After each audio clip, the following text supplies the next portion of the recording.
The Grave, When Fear Buries Itself Alive.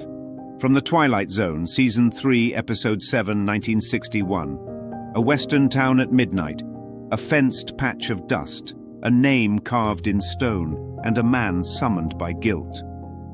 Rod Serling called it The Grave, but what he wrote was a parable of fear, denial, and resurrection. It opens like a ghost story and ends like a confession.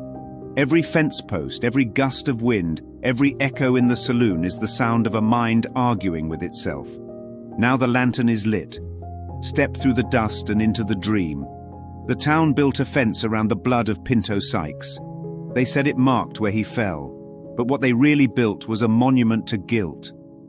If the danger were gone, there'd be no need to guard its outline in wood and wire.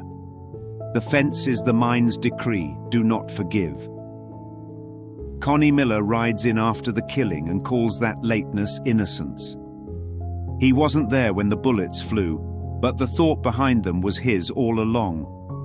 Every glare in the saloon is his own reflection asking for confession. Coward, liar, failure. Each word ricochets off the walls like a bullet still looking for a body. The bet they make isn't about courage, it's about proof. Stick your knife in the grave so we'll know you went. Translation: show us that guilt still rules life. The knife is the ego's relic, attack disguised as evidence. But the blade never pierces earth. It pierces the one who wields it. He pins his coat because his mind was already pinned. The wind that rises isn't weather. It's fear trembling before forgiveness. The ego can't bear stillness, so it shakes the world to stay loud. Connie kneels at the headstone and calls it bravery, but he's bowing to the god of separation. He dies not from touch, but from thought, the terror of seeing what he made. What he attacks he joins, and what he joins he keeps. By morning the living explain away the miracle. The knife caught his coat. The wind blew from the south. The dead can't hurt the living. If that were true, why build a fence? Why guard the stain? Why whisper his name? Because proof never brings peace. The ego demands evidence. Spirit offers release. One digs deeper into the grave. The other lays the shovel down. Resurrection here is not a body leaving a tomb. It is belief leaving the mind. Connie's fall is not punishment, it is demonstration. The body collapses because the role is finished. The hand that grabs him is not Pinto's, it's his own. The grave never moved. The mind did.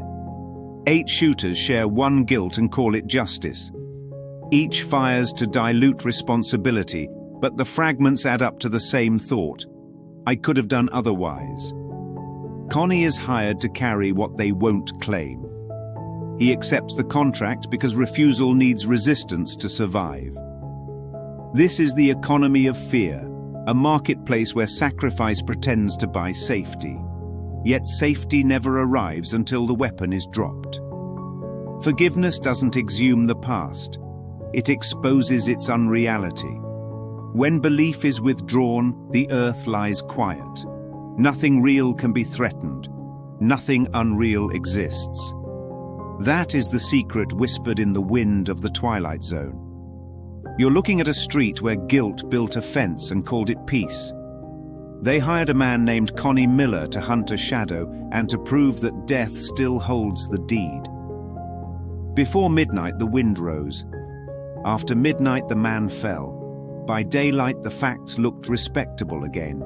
But facts are obedient, and truth is free, and tonight the verdict is older than the dust. There was never a corpse to keep, only a belief to release. Case closed in a district occasionally visited by travelers who learn to set their weapons down. A quiet jurisdiction marked on certain maps as the Twilight Zone.